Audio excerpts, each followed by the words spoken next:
নমস্কার বন্ধুরা, প্রথমে আপনাদের সকলকে স্বাগত জানাই আমার ইউটিউব চ্যানেল এডুকেশন অ্যান্ড দেবশ্রীতে। আজ যে বিষয় নিয়ে আমি আলোচনা করব তা বহু চর্চিত, চারিদিকে এই বিষয়টিরই চর্চা, তা হলো অন্নপূর্ণা যোজনা। 12 পাতার একটি ফর্ম আবেদনকারীদের ফিল আপ করতে হচ্ছে, প্রত্যেকের খুঁটিনাটি তথ্য দিতে হচ্ছে এবং পরিবারের প্রত্যেকের বিষয়ে সেই ফর্মে উল্লেখ করতে হচ্ছে, পেশা থেকে শুরু করে কর্মসংস্থান বিষয়ক বিবিধ বিষয়। এই ফর্মের প্রতিটি পাতা আপনাদের সামনে তুলে ধরলাম, আপনারা দেখতেই পাচ্ছেন।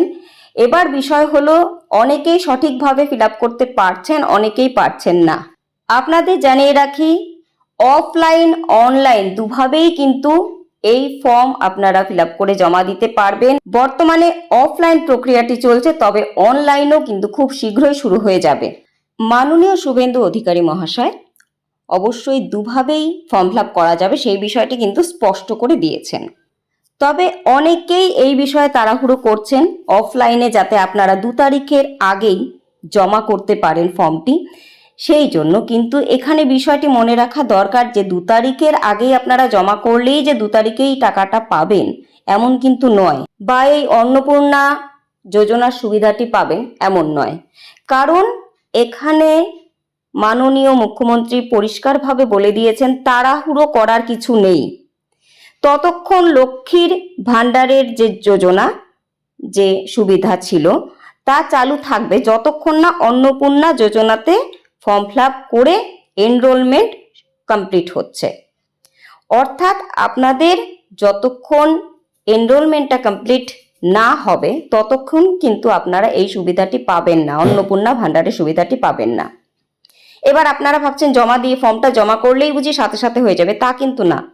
সেটা আবার ডাটা এন্ট্রি অপারেটর যারা আছেন তারা আবার আপনাদের ওই তথ্যগুলোকে নিয়ে সঠিক জায়গায় প্রেরণ করবে, তবে না আপনাদের এনরোলমেন্ট কমপ্লিট হবে এবং তারপরেই কিন্তু আপনারা এই সুবিধাটি পাবেন। কাজেই তাড়াহুড়ো করার কিছু নেই, আপনারা অনলাইনের জন্য অপেক্ষা করুন। অনলাইনে যদি আপনারা ফর্ম ফিল আপ করেন, এটা আমার নিজস্ব বা ব্যক্তিগত মতামত আপনাদের জানাচ্ছি, তবে আপনাদের কিন্তু ভুল হওয়ার সম্ভাবনা কম থাকবে। 12 পাতার এই ফর্ম ফিল আপ করতে গিয়ে অনেকেই নাজেহাল হচ্ছেন, অনেকেই বুঝতে পারছেন না কোথায় কি লিখবেন, অনেকেই ভুল করছেন। এখানে একটি গুরুত্বপূর্ণ বিষয় কিন্তু আছে। ফর্মের একেবারে শেষের দিকে দেখবেন কি লেখা রয়েছে, একটি ডিক্লারেশন। আমি এই মর্মে ঘোষণা করছি যে উপরে প্রদত্ত তথ্য আমার জ্ঞান ও বিশ্বাস অনুযায়ী সত্য এবং প্রযোজ্য ক্ষেত্রে আমি সকল সহায়ক নথি প্রদান করেছি এবং উপরে উল্লিখিত কোনো মানদণ্ড বাদ দিইনি। আমি অবগত যে আমার প্রদত্ত কোনো তথ্য মিথ্যা প্রমাণিত হলে আমার সামাজিক সুরক্ষা সংক্রান্ত সুবিধাসমূহ বন্ধ হয়ে যেতে পারে। কাজেই বন্ধুরা, খুব ভেবে চিন্তে ফর্ম ফিল আপটি করতে হবে। এখানে বলে রাখি, যদি ফর্মে কোনো ভুল তথ্য প্রদান করে থাকেন এটা কিন্তু একটি গুরুতর অপরাধ এবং এই ক্ষেত্রে কিন্তু সঙ্গে সঙ্গে ফর্মটি বাতিল হয়ে যাবে ও ব্ল্যাক লিস্ট হয়ে যাবে। ব্ল্যাক লিস্ট অর্থাৎ যেখান থেকে আর কোনোদিনই আবেদন করা যাবে না। কাজে খুব বুঝে সুঝে ফর্মটি ফিল আপ করতে হবে। সেই কারণেই আমি বলছি অনলাইনের জন্য অপেক্ষা করুন। অনলাইনে হলে আপনারা সামনে দাঁড়িয়ে থেকে সমস্ত তথ্যগুলো বারবার দেখে নিয়ে সাবমিট করতে পারবেন, সেই ক্ষেত্রে কিন্তু ভুল হওয়ার সম্ভাবনা অনেক অনেক কমে যাবে। এবার বিষয়টি হলো, যারা মনে করছেন না আমরা অফলাইনে ফর্ম ফিল আপ করবো, তাদের কিছু জিজ্ঞাসা রয়েছে, সেই জিজ্ঞাসাগুলোর উত্তর এবার দিয়ে দিচ্ছি। আপনারা কোথা থেকে ফর্মটি ডাউনলোড করবেন বা কোথায় ফর্মটি পাবেন?